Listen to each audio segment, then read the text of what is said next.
मन इतना चंचल होता है कि यदि वह नियंत्रण में न रहे तो व्यक्ति अशांत महसूस करने लगता है।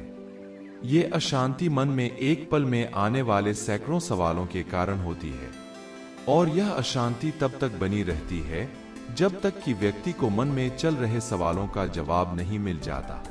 ऐसे में तो यही लगता है कि मन को शांत रखना बेहद जरूरी है। लेकिन सवाल यह उठता है कि आखिर हम मन को शांत कैसे कर सकते हैं? गौतम बुद्ध के मुताबिक मन को शांत करने के लिए निम्न चरणों को समझना जरूरी है। पहला चरण। एक बार एक व्यक्ति गौतम बुद्ध के पास गया और पूछा कि मन को नियंत्रित करने का पहला चरण क्या है?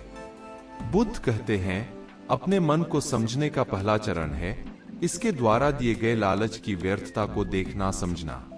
दरअसल जब मन अशांत होता है तो कई तरह के लालच देता है, और जिसने मन द्वारा दिए इन लालचों को पहचान लिया, समझ लो कि उसने मन को समझने का पहला चरण समझ लिया।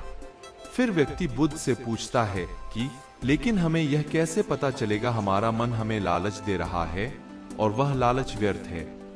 इसका जवाब देते हुए बुद्ध कहते हैं, अनुभव से। मनुष्य मन के लालच से जिस कार्य को अतिपूर्वक करता है उसमें उसे हानि ही होती है, और हानि के बाद ही उसे अनुभव होता है। जैसे जिसने वास्तव में यह देख लिया कि नशा करना केवल दुख है, वह नशा मुक्त होना शुरू कर देगा। वहीं जिसने जान लिया कि ईर्ष्या से खुद का नाश होता है, वह ईर्ष्या से मुक्त हो जाएगा। मन को समझने का यही पहला चरण है। मन को जानने का दूसरा चरण। व्यक्ति बुद्ध से पूछता है, यदि व्यक्ति पहले चरण से यह जान जाता है कि वह मन द्वारा दिए लालचों के कारण दुखी है, तो फिर दूसरा चरण क्या है? बुद्ध कहते हैं, खोज पर निकलना। दूसरे चरण के लिए ऐसे व्यक्ति की खोज पर निकलना होगा जो पहले ही अपने मन को जानकर इससे मुक्त हो चुका है। दरअसल एक ऐसा ही व्यक्ति तुम्हारा मार्गदर्शन कर पाएगा। मन को जानने का तीसरा चरण। व्यक्ति कहता है कि लेकिन ऐसे व्यक्ति की पहचान कैसे होगी? बुद्ध कहते हैं, यही तीसरा चरण है। सुनना ही अपने मन को समझने का तीसरा चरण है।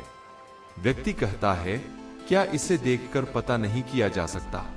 बुद्ध कहते हैं, देखने में कोई व्यक्ति बहुत शांत और अच्छा लग सकता है, लेकिन उसके मन के भीतर क्या है यह उसके शब्दों से ही पता चल सकता है।